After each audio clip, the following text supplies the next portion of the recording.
भाई साहब मामला कुछ उलट सा हो गया है। पाकिस्तान की यूनिफॉर्म पहने, पाकिस्तान की किट पहने हुए प्यारों को तो हम ये बात बोल सकते हैं कि तुम जीतो या हारो सुनो, हमें तुमसे प्यार है। लेकिन उसी किट में छुपे हुए, उसी किट को पहने हुए गद्दारों को आप लोग ये कैसे अब कहोगे कि हमें तुमसे प्यार है? ये जितने भी पाकिस्तानी मुझे देख रहे हैं वो सब ये कहते हैं पाकिस्तान की टीम हार जाए तो बाद में हम ये कहते हैं कि भाई तुम जीतो या हारो सुनो, हमें तुमसे प्यार है। लेकिन वो अपने प्यारों को कहा जाता है। जो गद्दार हों उनको कैसे ये कह सकते हैं हम कि तुम जीतो या हारो सुनो, हमें तुमसे प्यार है? अब उनको पाकिस्तान बहुत प्यारा सा दिखना शुरू हो गया। वो जो पैसा लेने का ख्वाब है ना, वो अब एक बड़ा एक घिनौना सा रूप इख्तियार कर गया। अब वो ख्वाब जो पैसा कमाने का है, जो पहले लीग्स क्रिकेट खेलकर पैसा कमाने का ख्वाब था, अब वो पाकिस्तान के नाम पर फिर से पैसा कमाने का ख्वाब चमक आया है। मतलब ये कि अब मोहब्बत जो है ना वो फिर से हो गई है पाकिस्तान की यूनिफॉर्म से। लेकिन यहां पर एक दो चीजें बहुत ज्यादा प्रॉब्लम्स क्रिएट करेंगी, जिनमें आमिर वर्सेस इमाद वसीम वर्सेस बाबर आजम की जो गेम है वो चलने वाली है। क्योंकि ये तो बंदे हमेशा ये कहते थे कि ये बाबर आजम टी20 मटेरियल नहीं है। ये आमिर ये कहता था कि इसको पाकिस्तान की टीम में होना ही नहीं चाहिए, ये तो कोई बल्लेबाज ही नहीं है, ये तो कोई बैटर ही नहीं है। अब उसी बाबर आजम के साथ ये मिलकर क्रिकेट खेलेंगे, एक ही डग आउट में बैठेंगे, एक ही डग आउट में बैठेंगे। उसी किट में बाबर आजम होगा, उसी किट में इमाद वसीम होगा, उसी किट में मोहम्मद आमिर होगा। भाई कैसे देखेंगे उसको? कैसे आंखों से आंखें मिला पाएंगे यार?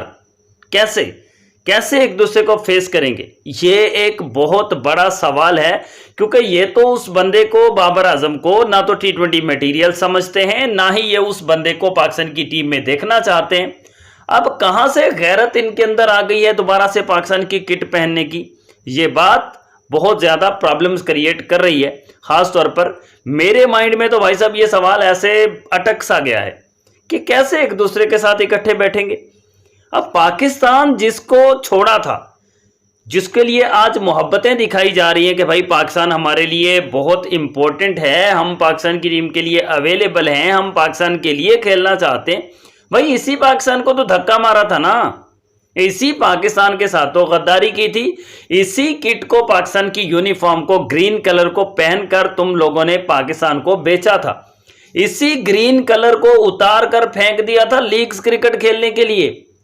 ये एक ऐसी रियलिटी है कि जो देखें, आमिर के फैंस देख रहे हैं, इमाद वसीम के फैंस देख रहे हैं, भाई नो प्रॉब्लम, मुझे इनसे कोई मसला नहीं है, उनको पाकिस्तान से मसला है। आप लाख आमिर के फैंस हैं, आप लाख इमाद वसीम को चाहें, मैं आपको मना नहीं कर सकता कि आप उसको प्यार ना करें।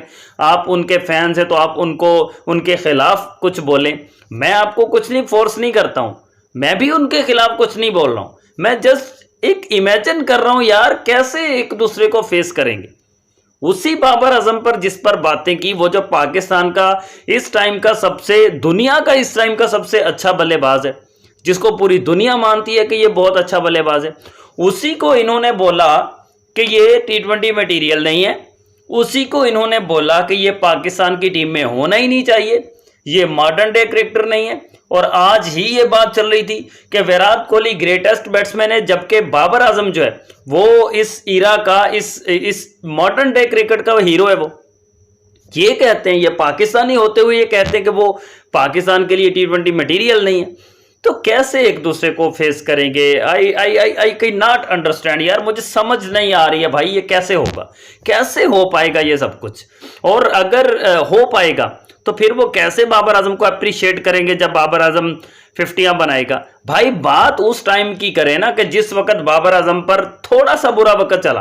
भाई विराट कोहली पर 3 साल बुरा वक्त चला था, कोई भी बंदा इंडिया से निकलकर उसके खिलाफ नहीं आया था कि वो विराट कोहली को निकाल दो टीम से, फेंक दो, ये कर दो, वो कर दो, ये क्रिकेटर नहीं है, ये टी20 मटेरियल नहीं है, ये टेस्ट क्रिकेटर नहीं है, ये कुछ भी नहीं है। कोई एक भी बड़ा बंदा ना, एक भी बड़ा बंदा वो निकाल दो, बाबर सब कुछ बर्दाश्त कर लेगा। बिकॉज बाबर आजम ही वो बंदा था जिसने बड़ा दिल दिखाया था। उसने विराट कोहली को कहा था कि दिस टू शैल पास, ये टाइम गुजर जाएगा, डोंट वरी। वो बाबर ही था ना, तो बाबर तो इनको फिर से सलाम भी ले लेगा, इनको गले भी लगा लेगा, बिकॉज बाबर आजम का एटीट्यूड और है भाई। नखरे तो इनके हैं, अकड़ तो इनमें है ना, अकड़ तो इनमें है। और वो अकड़ जिसको कहते हैं ना, वो मूत की झाग की तरह से बैठ गई है। आगे हैं अब के हम पाकिस्तान के लिए अवेलेबल हैं।